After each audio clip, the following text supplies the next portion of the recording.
and shows and radio shows and conferences and everything up there too as well. There's so much going on right now.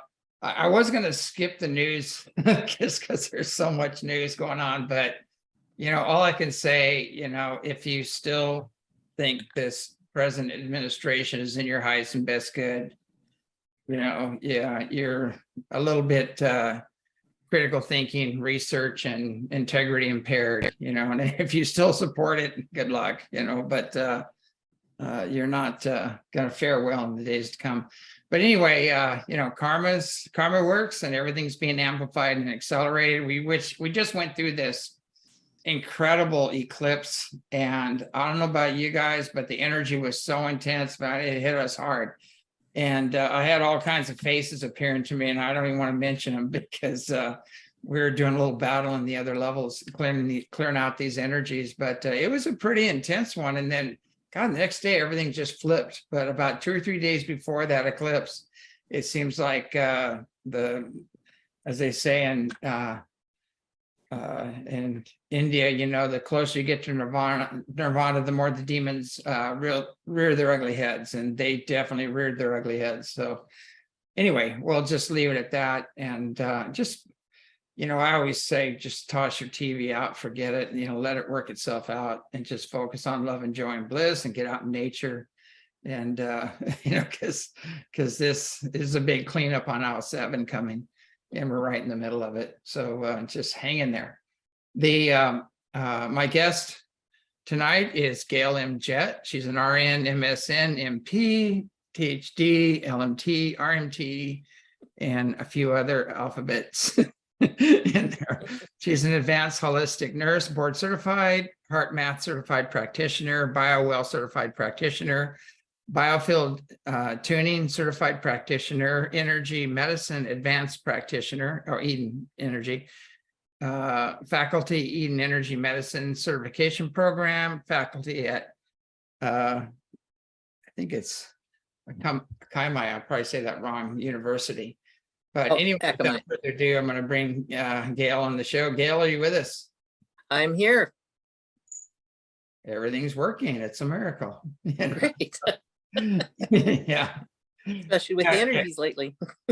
Yeah, we've had to, we couldn't do live broadcasts anymore because we had so much interference, and it's almost like they knew when we're going to do it. And my feed would drop, Jason's feed would drop, that, it was just like, we got hacked so bad right at that time. So we have to kind of do pre-records and sneak them in later. And so every once in a while we'll sneak in a live one if we can't do it any other way, but we just get so much interference. It's crazy. Yeah. But I know you've got a workshop at the ranch coming up, and was that June 30th to July 2nd? Correct. I'd love to talk about, I experienced your BioWell camera. That was pretty amazing. It was interesting because it was right on, because I'm pretty aware of my own body and what I'm going through, and it just validated a lot of that. And I'd like to talk about that, and whatever else you want to talk about, what you're going to offer at the workshop, and sure. And I'll just let you take it from there. All right. Well, I'm excited to be here. Thanks for asking me. So with my workshop, I am a nurse practitioner, and one of the things that's always been the most important to me is empowering people with their healthcare. And I left conventional medicine about 7 years ago, and I do strictly energy-based healing technology and therapies now. And so I wanted to talk to people about what I believe is one of the things to be thinking about with everything going on right now. Yeah. And the state of consciousness, or lack thereof. And so what I wanted to focus on was the notion of disease, and really looking at it through a different lens, as if perhaps it's more of a frequency occurrence that is shared by large groups of people, depending on what they're hearing. So what do I mean by that? If you hear something on I mean, personally, we don't watch the news around here, but if, let's just say that a person watches the news and they hear something that's frightening to them, and then they start telling their friends, and then pretty soon you've got a group of people all on the same page. The question is, you know, you're being told something, and should you always believe it? You know, and I mean, where I'm going with this particular thread is, I'll use an example in healthcare. We've heard of the placebo effect. Yeah. And that is where you're told this is going to be really good for whatever condition it is you're being treated for, and you're going to feel a lot better and blah, blah, blah. And we know, we have good research to back up the fact that placebo effect actually works. And frankly, we should be using it a lot more. I realize it may not make money for, you know, the powers that be, but it does work. Now, on the flip side, there's another phenomenon called the nocebo effect.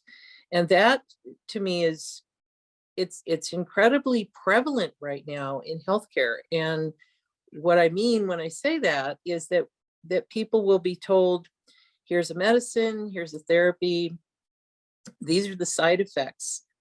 These are all the things that could go wrong. And so quite often the way that that is handled with people is it ends up scaring them more than, you know, the actual therapy. And they can actually sometimes develop the actual side effect or problem that was mentioned to them.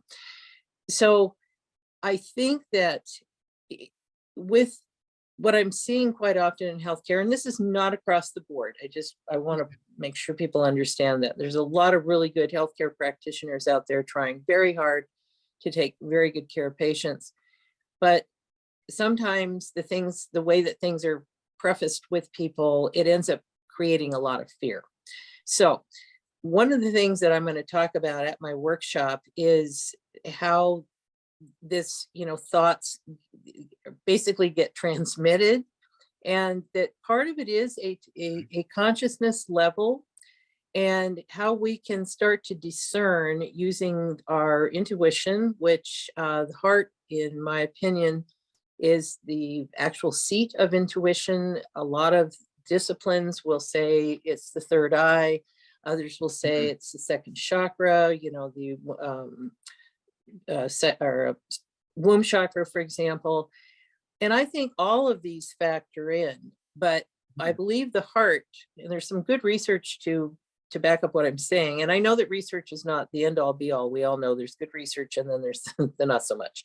But the people at HeartMath, for example, have done a tremendous amount of work with the heart over the last 30 years. And I don't know if you know, our listeners are aware, but the heart actually has its own brain. And there's a type of a specialty in that area called neurocardiology. And we know that the heart actually does qualify to be called, it has its own nervous system, for example, and it actually got reclassified as an endocrine gland, which that is a gland that secretes different hormones. And the heart does do all of those things. Oxytocin is one. Oxytocin is an incredibly important hormone. The other thing we call it is the tend and befriend hormone, and it is produced by the heart mostly. There's other areas in the body that also produce it, but the reason it's important is because it's the hormone that is produced when we touch another person, particularly with love, like a mom with a baby, or hugging a friend or a partner, or any of those things. And one of the things that drove me nuts during COVID was the lack of touch. And touch is incredibly important for healing and for just a person's emotional health and well-being. So we can thank the heart for that. And again, the heart, if we begin to listen to it, it is a very important seat of learning and discernment. So one of the things I want to talk to people about at the workshop also is how to start listening with discernment.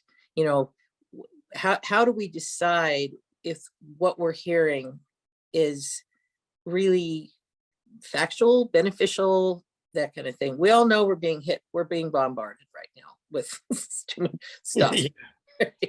Right.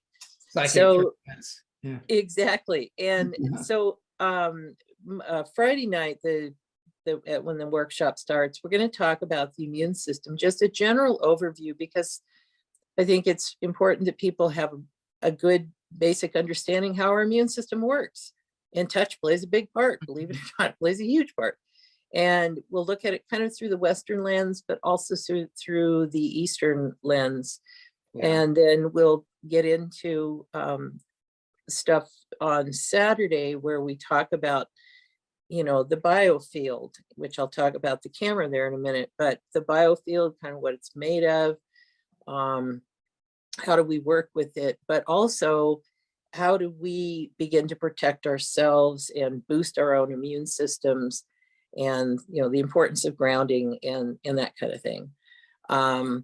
So those are going to be some of the topics that we're going to go over. I may tweak or add, fine tune a couple of things too, but I want people to walk away feeling empowered, more about their health, just looking at, there may be some different ways to think about what's actually happening out there. Yeah, I agree. Going back to the heart, I know the Heart Math has done studies, and I think there's just there's so much more electrical activity going on and energy around the heart than the brain. Oh, yeah. It's massive. And Very much. what I was taught is your soul sits right next to the heart, and there's a chamber there, and it has this huge electrical charge. Yeah. And your soul's connected to Creator, you know, so people worship the intellect right now, and it's hard for men to get out of their intellect and drop into the heart. It's harder for them. But they think that the intellect is going to protect them, and it's going to, you know, guide them and everything else. And, you know, it's a great slave, but a terrible master. And, you know, but, not that I'm into slavery, but just to make a point. I'm sure somebody's going to take that piece out and do something with it. But I've seen that over and over again. I try to explain to people they're in their head so much that they miss so much. Yeah. And they're just oblivious. And I think that's one of the biggest struggles. And we could do a whole show on that between men and women, is that, you know, the men are in their brain, they're trying to figure it out. And the women are in the heart usually, and they're in their emotional body, which is 10 times bigger than the intellectual body, processing faster. And the men are still trying to figure out things in their intellect. The women are already gone. You know, they've gone on to 5 other subjects.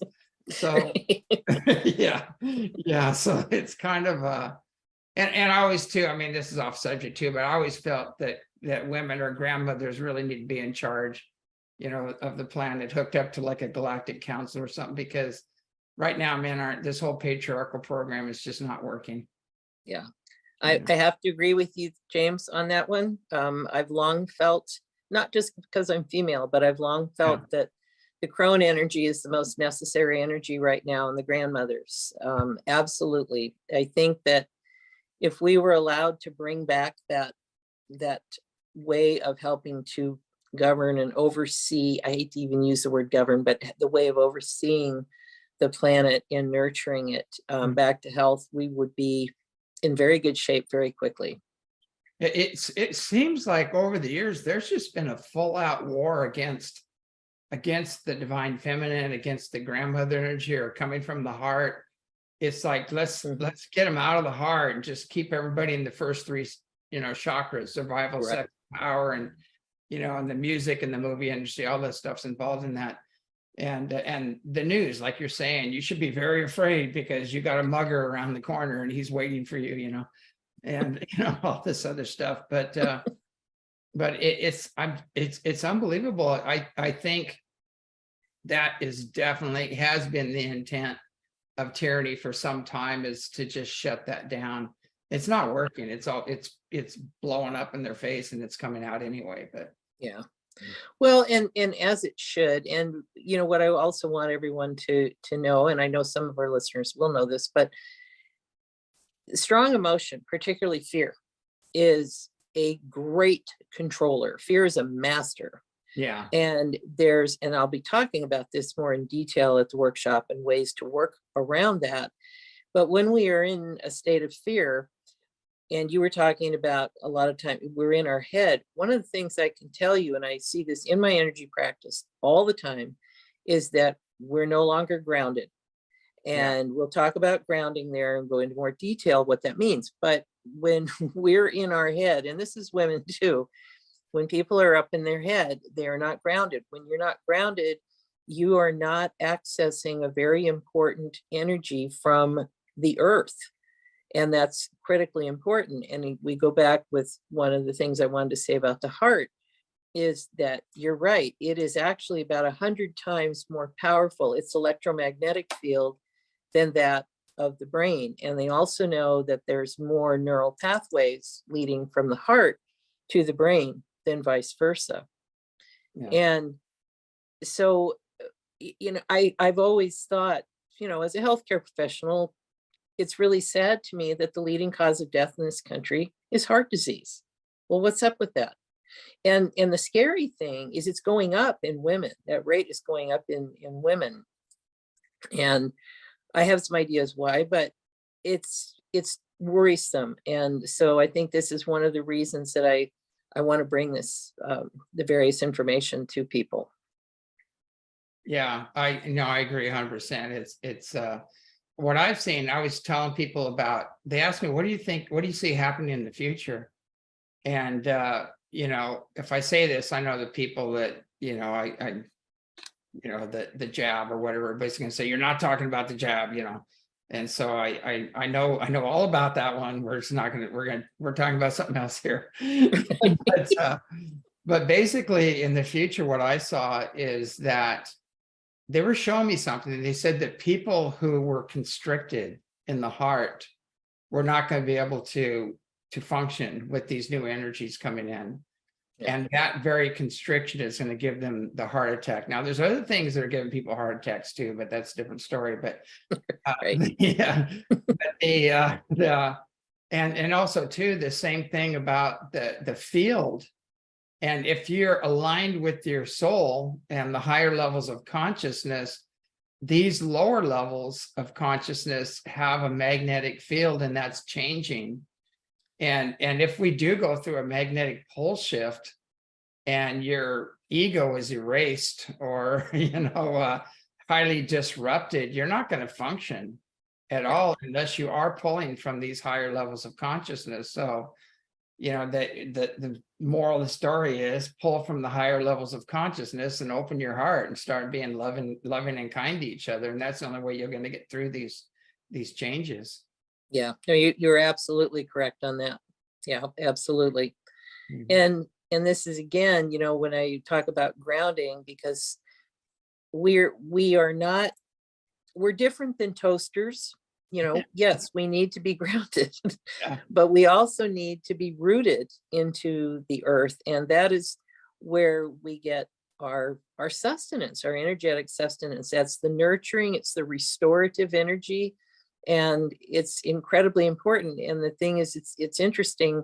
I remember years ago, I was at a conference and one of the presenters showed a little clip of this British dignitary who sort of smirked and said the most powerful way to control a population is through fear.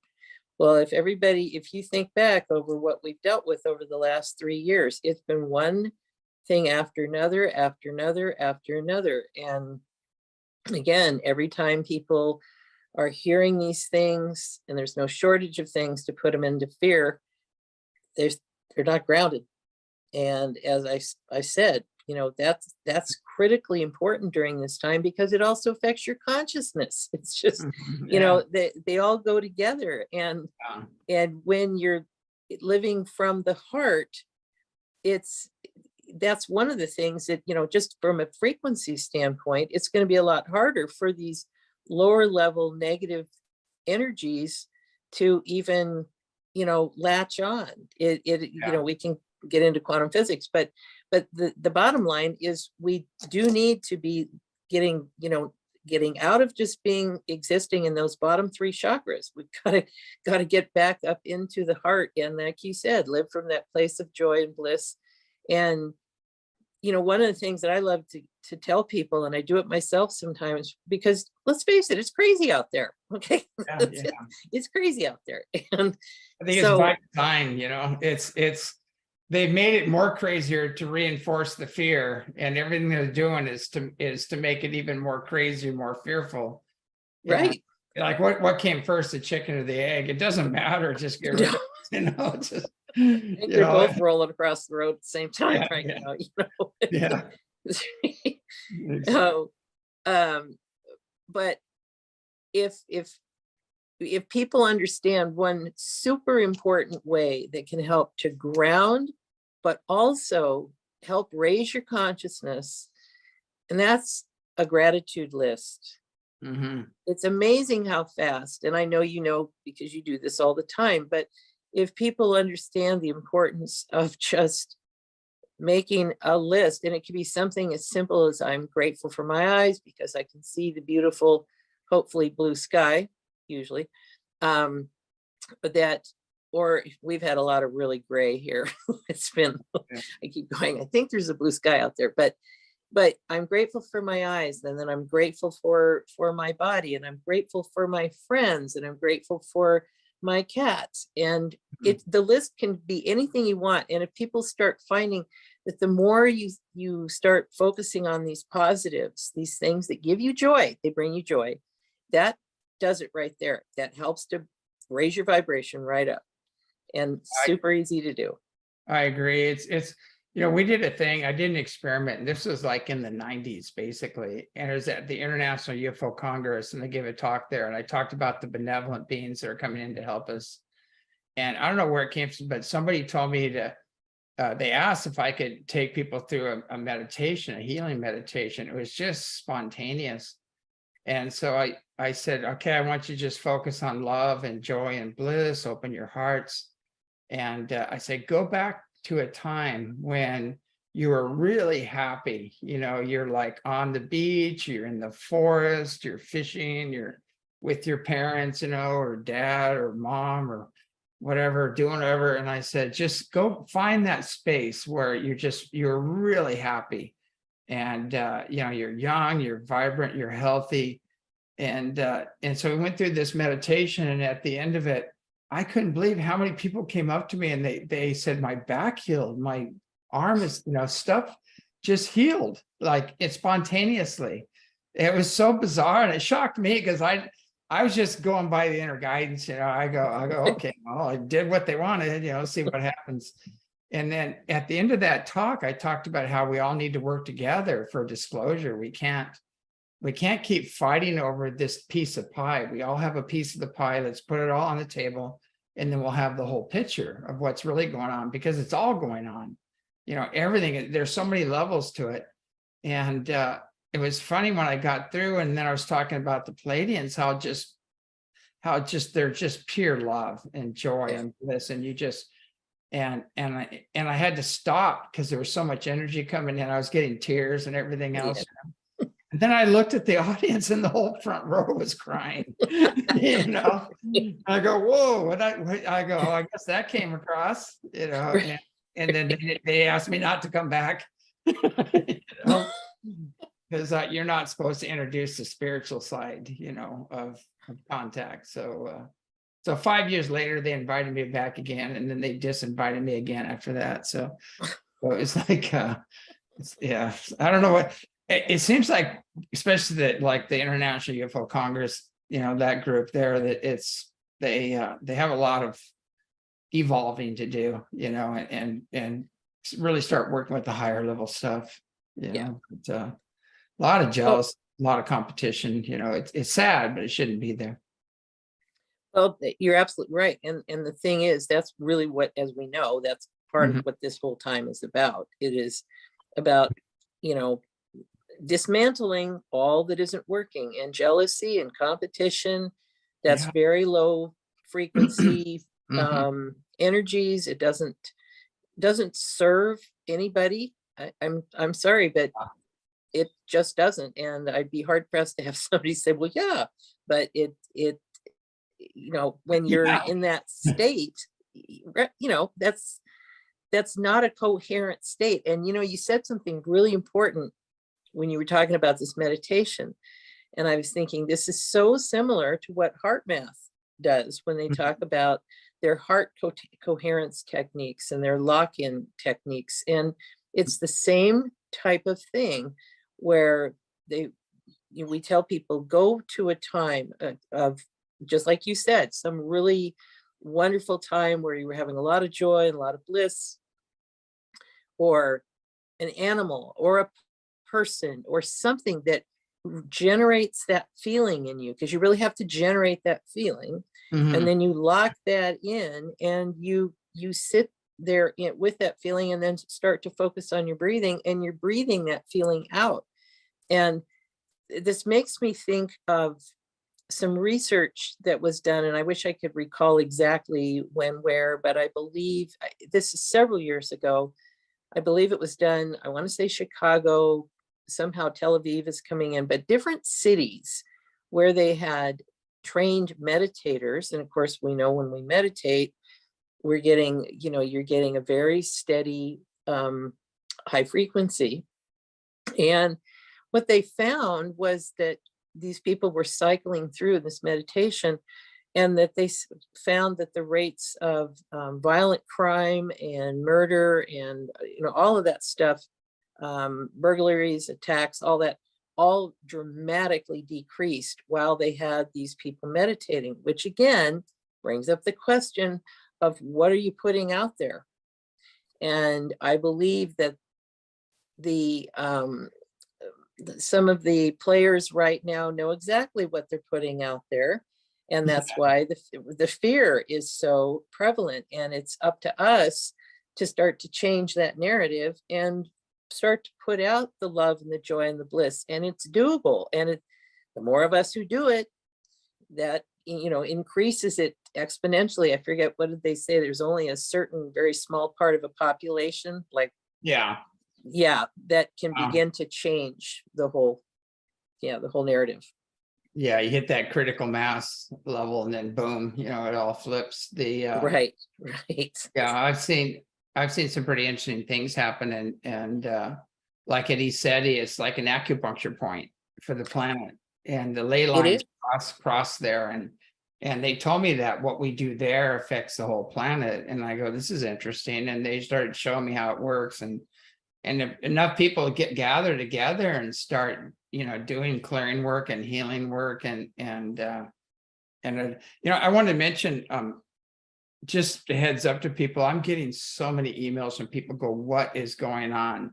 I am getting hammered right now. And it has to do with the ascension process we're going through and the natural cycles and things like that. But it is bringing up some nasty old energies, demonic jinn type things. And there's people actually playing with these energies in the spiritual and UFO community, and doing, you know, like ceremony and you know, attacking each other and everything else. So, you know, just a little heads up, a little warning, be careful. Don't trespass on other people. Don't allow trespassing energies. Don't try to control and manipulate anybody, because you will be controlled and manipulated, and they will own you if you play that game. So I just wanted to do a little disclaimer there real quick, because I mean, I'm seeing stuff I've never seen before, and I'm seeing the face. They're hideous, and they're very ancient. They're very old, and people are actually sending these energies out. They think,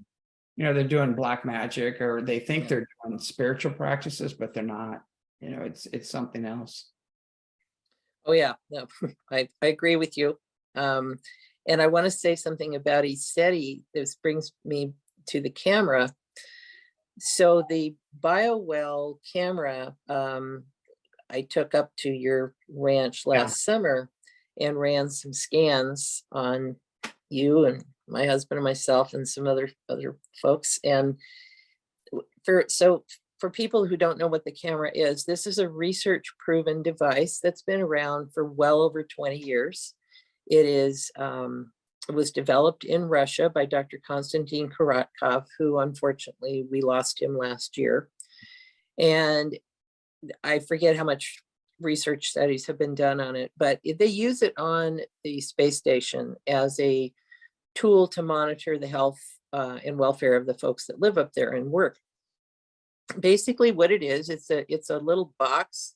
It's roughly about this big, and it has an orifice in it. And what we do is we take pictures of your fingertips. Now that may sound weird, but this gets into the whole gas discharge visualization. So as living beings, we are giving off and absorbing different gases all the time. So we're talking oxygen, hydrogen, carbon, nitrogen, all of that, nothing mysterious. Mhm. And so it's being given off the whole surface, but what they found was the fingers are an easy way to photograph this. And so you put your fingers in this orifice one at a time, starting with the right hand, right thumb, and then the left. And as you put them in the orifice, then I hit the scan button, and that sends a millivolt of electricity through the dielectric plate that you put your finger on. Now, the good news is you don't feel anything when you do that. Yeah. And yet it excites all the electrons from the gases, and they say too, the biophoton or the photons, and biophotons can also be excited. What that does is it creates a scatter pattern, and then the software and the camera will read that. Now, this is where it gets to be fun, because it ends up translating this into a picture of your aura or biofield. And we take a look at the integrity of that. There's several things that we look at. It then gives us a readout of the meridians and the energy. And by the way, the energy is measured in joules. It's Joules. That's a very well accepted measurement in science. And we also look at the organs themselves and the amount of energy storage. And we're looking at what people have on reserve. You know, how well are you functioning? What's your reserve amount? We look at biorhythms, which are fascinating. And because we check emotional energy, intellectual energy, and physical energy. And in some countries, they will run biorhythm scans on themselves. You can actually find those online. And before they make any big decision, like taking a job or, buying a house or something like that. Yeah. So it gives us this really good readout of what your energy looks like right now. It's a snapshot. And as I tell people, this is a simple snapshot. We'll check it again. And we would only start to get concerned is if we see a pattern developing, just like we would in healthcare. If we, get lab work or something like that, we're seeing the same thing starting to show up. But Chinese medicine, for example, believes that disease begins in the energy field out here before it actually starts, and it will tend to progress in until it becomes matter, which is just light, slowed down to the speed of light. Okay. Mm-hmm. And so one of the things that I just have to say about the BioWell is that I've taken, hundreds of scans. And what I found absolutely fascinating, and I don't remember if I shared this with you, but it took me forever to get that calibrated up there, because I have to calibrate to the energy, and I'd never run into that before. Yeah. I mean, I'm saying probably 20, 25 minutes to get it calibrated. And then the thing that I found that's so interesting, and those of your listeners who have been to ECETI know, the energy there is absolutely palpable. It is wonderful. It's just so powerful, and it's wonderful. That's all I can say. I love being there. And what I found was that running the scans on all of us, I can only use my husband and myself as comparisons, but our biofields were up by about 10 joules. Wow. That's significant. Uh-huh. That is significant. So, we're measuring the ambient energy, and I keep thinking I'd love to get one of the other little tools for that. It's called a Sputnik, and the Sputnik measures the energy in a space.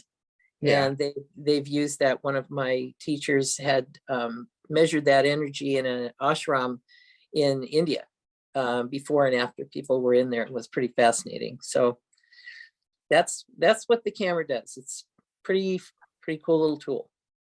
I noticed that you know, when you do the readings, because I'm pretty aware of where, you know, myself and what needs work, you know, and things like that. It pretty much pointed out that, you know, a lot of it, I think a lot of it too was the reserve energy too. When you're always giving and giving and giving, you'll find out your reserves are kind of depleted, and Right. so you got to build that energy back up again, you know, and be kind to yourself and loving to yourself, because a lot of people that are in the spiritual community, they just keep giving and giving. They get out of balance, you know, with that. Well, and I think that's a really, really important topic. And I'm glad you brought that up, because this is, again, part of my goal for the workshop is giving those of us in the healing professions and in the world of giving, because, you know, you're a huge giver yourself. So you are very aware of the importance. And you're right. I think a lot of people who are in this realm really don't realize how much, you know, they love giving, they love how it makes them feel, all of that. But it does reach a point where it's not going to be beneficial for your particular organism if you keep going at that and not renewing and restoring yourself. Hence, going back to the importance of grounding. And the thing is, grounding can be easily achieved, and, you know, it can be good old fashioned bare feet on plain dirt, or bare feet, of course, you know, at the beach right now for you, the ocean, you know, good old wet sand, can't beat it. But wet grass for the feet, when, you know, depending on what right now my weather not conducive, but it will be. But it's standing with your back to a tree or hugging a tree. You know, that's another, just getting out in nature is so incredibly important, spending that time, because it just, HeartMath did some research a while back on trees, for example, and their ability to predict earthquakes. I'm not sure, I think some of the trees, they were measuring these huge ancient redwoods, and I don't know if the fires, Paradise and some of the rest of them, I never did hear for sure whether they were damaged. But what they were finding is that trees can start to sense energies, like, you know, predict an earthquake. And they also wondered if the energy of large groups of people could affect the energies of the trees. And I found that fascinating. It's kind of an ongoing process. I don't know the status of it, but I think it was called the Tree Research Project. I should actually get back on and look at it. It was really, really fascinating, and on the effect of us on the planet, and possibly the Schumann resonance, because it's been pretty active. Oh God, the Schumann resonance just whites out. Yeah, I mean, it's off the scale, and then it'll be dark and there's nothing. You go, what is going on? Yeah. And we all know what magnetic fields do to the body. I mean, Stanford Research did research on that, and they found out that monkeys, when they experience fluctuations in the magnetic field, they exhibited behavior from comatose to self-mutilation, you know, so. Yeah. And so you can see these big solar flares hitting and the Schumann resonance going crazy, and watch people just losing it. Yeah. And we don't have to be like monkeys. When we know what's going on, we can adjust and, like you're saying, ground and maybe not go out in public if you don't have to. And it's so much easier to get through these times. I have a mosquito coming after me here I'm going to send him to heaven here in a minute, but you know, they love me. I don't know why. The mosquitoes just, but well, I was going to say something else. I'll never forget, this woman said something. She was a massage therapist, and she said, oh, spiritual people are of no earthly good. And I didn't know what she meant by that. And I asked her, I go, what do you mean by that? And she said, they're not grounded. She said the work is here. the other higher planes are fine, he said, but they need to get grounded and start helping out here, and Yeah. be of service and things like that. And I'll never forget that. It was. Well, and when I'm working with people in my office, I was showing somebody today how fast, and this is the cool thing. If people are thinking there's a lot of stuff you have to do, you don't. And it is simple as changing your thoughts, because I will show them how their polarity will totally flip when they are fearful or some other stressor. And again, there's no shortage of those right now, but then I'll show them how just changing their thought pattern into something that, again, going back, what is it? Something that makes you feel good, or someone, or your dog, or your horse, whatever makes you feel good, and how fast it brings it back. Yeah, it's got a big jolt of energy. Well, I was just thinking with that mosquito, I forget who said it, but I saw it one time where somebody said, if you think you're too small to make a difference, try sleeping with a mosquito. Yeah, that's true. But one other thing to say about the solar flares and the coronal mass ejections and all of that is, again, heart math. Obviously, everybody, I love heart math. They just because they've done so much with the heart, but they showed that when we have an increase in sunspot activity, solar flares, CMEs, that it actually has an effect on heart rate variability. Heart rate variability is basically that beat to beat difference that allows us to be able to get up and climb stairs, or stand up okay from a sitting position and walk across the room, and that kind of thing.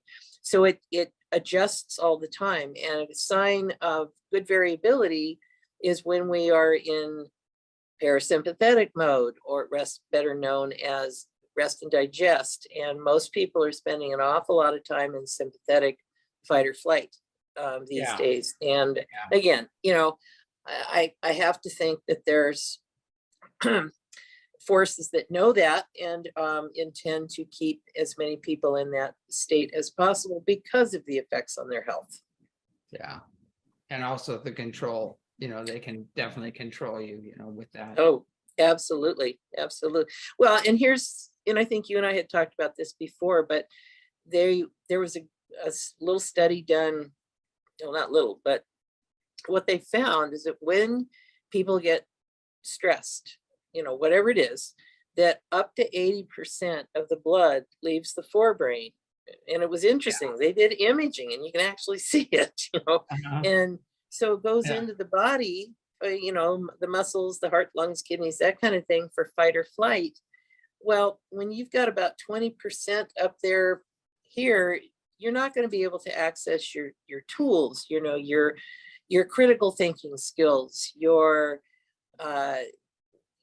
being able to be present, meditation skills, any of these, you're on basically, you're in fight or flight hindbrain behavior, it's knee jerk. And so again, when we can do very easy techniques to help people get grounded and get that blood back up here, because it needs to nourish this area. That's the other thing is, a lot of times if that blood's going elsewhere, you're not getting oxygen and nutrition and removing waste products from the brain and the limbic system, that very important emotional part of the brain. So. Yeah, I think Bruce Lipton did a lot of work on that. And he talked about people in the cities, how their brains develop differently because of the fight or flight. And there's so many challenges and all the psychic turbulence there and everything. Yeah. And you're in your reptilian brain versus your mammalian brain, which is the mammal brain is all about kind of like community and family and all that other stuff. And the reptilian brain is more fight or flight and power. Absolutely. But it's interesting. Yeah. I was thinking on the workshop, I think what kind of tools, I imagine you're going to give people tools on how to really, keep their energies higher, to clear their fields or things of that nature. Yes. I am going to be sharing some tools and techniques. I want to make it stuff that's easy for anybody to do. That's critical, because there's, you know, as we know, there's a lot of technology coming out, you know, professing to do various things. And I think some of them, they do. I always have to look at stuff with kind of a skeptical eye first, because there's a lot of, you know, that's all I'm going to say about it. And I think there is a lot of good stuff coming out, but not all of it is. Number one. Number two, it can be very, very expensive. And as you know, I remember there was an author, it'll come to me when I'm not thinking right at the moment, but it might have been actually Master Stephen Coe, who I believe, don't quote me, but who may have said, your hands can heal you.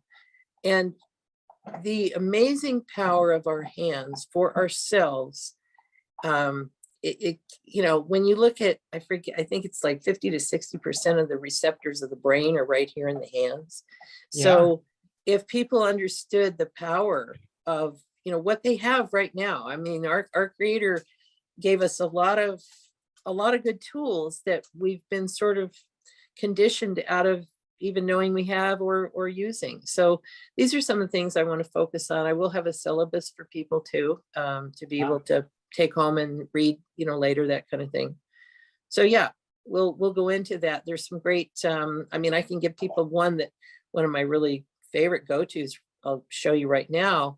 So if everybody takes a moment and thinks of something stressful, we don't need to know what it is, but something on a scale of 1 to 10 that's, you know, up there around a 10, 7, 8, 9, 10. World War III. Right. So what we do is just put one hand on your forehead, and the other hand goes on the back of the head, where your eyes and eyebrows would be in the back of your head. Yeah. And you bring that stressor up and you rate it on the 1 to 10 scale. And then you go ahead and close your eyes. And you're just going to sit with that stressor with your hands there, because I'm going to tell you why we're doing this in a minute. But typically, if people will do this and hold it for a minimum of 2 to 3 minutes, what they'll usually find is that the intensity of this will drop dramatically. I had somebody in my office today who the stressor was a 10, and she held these points not very long, maybe 3 minutes, and it went down to a 2. And what I explained to people is that you're holding specific acupuncture points called neurovascular reflex points. And because your fingers are magnetic, electromagnetic, and one thing to think about blood is there's a metal in it, right? Pretty prevalent. It's called iron. And so when we hold these neurovascular points, it's bringing the blood back. It has to come back up into your brain. And there are different points. The back of the head, where the eyes and eyebrows, is fear and anxiety. And we have other points that are for grief and for anger and worry and that kind of thing. But this is a prevalent one right now that we're seeing for a lot of people. So not only does it bring the blood back up, but the more you do it around a particular issue, it doesn't make the issue go away. What it does is starts to temper your reaction and soften it, your reaction to the issue. And it also can be helpful in terms of something called neuroplasticity, which is pretty well known. We know that, yes, old dogs can learn new tricks. Yes, you can make new neural pathways. And as I tell people, it's like if maybe you have places you like to go hike or walk, and you've got a path that you always take that path. Well, what you're doing here is, rather than always taking that path, is you're taking a new path. And the more you take this new path, you like it, and you notice that you start wearing it down, and you have a path going, and the old path just ends up having weeds and stuff grow over it, right? So that's basically what we're talking about, is just some, training the brain not to always go there, but to start to change it over. So this one can be very effective. Yeah, we have the intention walk there at the ranch, and it's the circle in the Field of Dreams there, and people take that path, and they, in their mind, they say, I've always been whole and healthy. It's like you're putting it right in the now, or I've always been abundant, or whatever. They walk that path, and you can actually film it at night, and you'll see orbs and light spheres everywhere in that field, that are helping people. And we watch people walk right out of their illnesses, walk right out of their disease. They just, they reprogram their body, their DNA, and the land actually reprograms their DNA too, as well, because of the energy there. And it's been going on for God knows how long, and it's amazing. One other thing I want to say is I've got like these little batteries here. This is just a standard battery, Right. and if people, there's some people do this really easy, some people have a harder time with it. But if you take a little battery just like that, put your thumb on the positive and put the negative side on your second finger or whatever, and hold it, and don't try to send energy to it, just relax with the intention of the battery recharging. You can recharge your batteries. And I do it all the time for people, and it blows their mind. And I was on a radio show, and I did 9 D-cell batteries for one host, and I did it for Above Top Secret and all those guys, and he said his battery wouldn't die. He said he couldn't figure it out, he said it just kept going. But and that's just to show you we've got trillions of volts in our cells, in our body. We just don't know how to send it or utilize it. Right. And once this is just a little tool to play with, go, oh my God, I just charged a battery. Well, if I can charge a battery, I can probably charge my friend, or I can probably use this energy. And the hands are both senders and receivers, both, so Yeah. you start realizing that how much what's available to you. You can start doing like airbender things, like Qigong. You start moving energies and merge with the elements and everything. It starts to get really fun. Yeah. Well, it's funny you bring up that battery. That's great. I had not tried that. I love it. Yeah. There's a kid's toy. I have one for my students, for example, when I teach this stuff and the energy medicine, but I think it's called an energy stick. And so it's same kind of thing. What I'll end up having people do is all circle and hold hands, and then 2 people each will have one end of the energy stick, and it makes this obnoxious noise. It's a kid's toy, what can I say? Yeah. But it'll light up, and it's just because of the energy that's traveling through the hands. And as soon as one person drops the end of one of them, then it stops. So I show that to people in terms of, yes, we're making a connection with another person when the laying on of hands. That's what it is. And you're right, it's the same thing as charging that battery. So we're pretty amazing. Yeah, it's kind of funny. We have those I think they're called MultiField.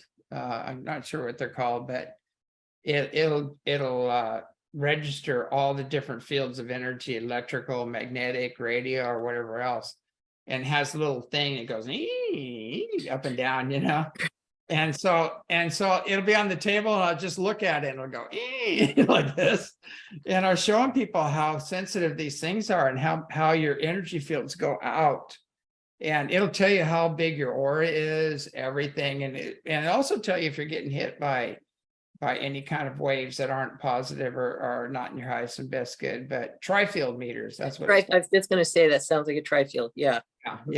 And they're fun to play with, but you can show people, just you take your hand, you put your intention on it, it'll go off. But you can take your hand and just act like you're going to touch it, act like you're going to grab it, don't grab it, and it'll go like really loud. It's really funny, but people have no idea. What brings me, because Ezekiel told me once, he said, you have no idea how many people you're affecting on the outskirts of your aura, because we always beat ourselves up and go, God, I could do more. I should be doing more, and things like that. And we have no idea, just by holding a frequency and grounding that love and joy and bliss, how much we can affect the planet and others Yeah. Because our fields are out touching everybody, and it's the same way if you're a, Debbie Downer or Donnie Downer or a he, she Downer, I don't know what to say, but if you're one of those and you walk into a room, it affects everybody too, the same way. I've seen people come in the room and they're not, you'll see a sofa and there'll be like 3 or 4 people on the sofa, right? And this other person will come sit down and like, in 2 or 3 minutes, everybody's gone. And they're the only one sitting there. And they don't know why they left. They just got, they just, felt like going. And people need to realize how much they affect the energy fields of others and the area and even the land too. Oh, yeah.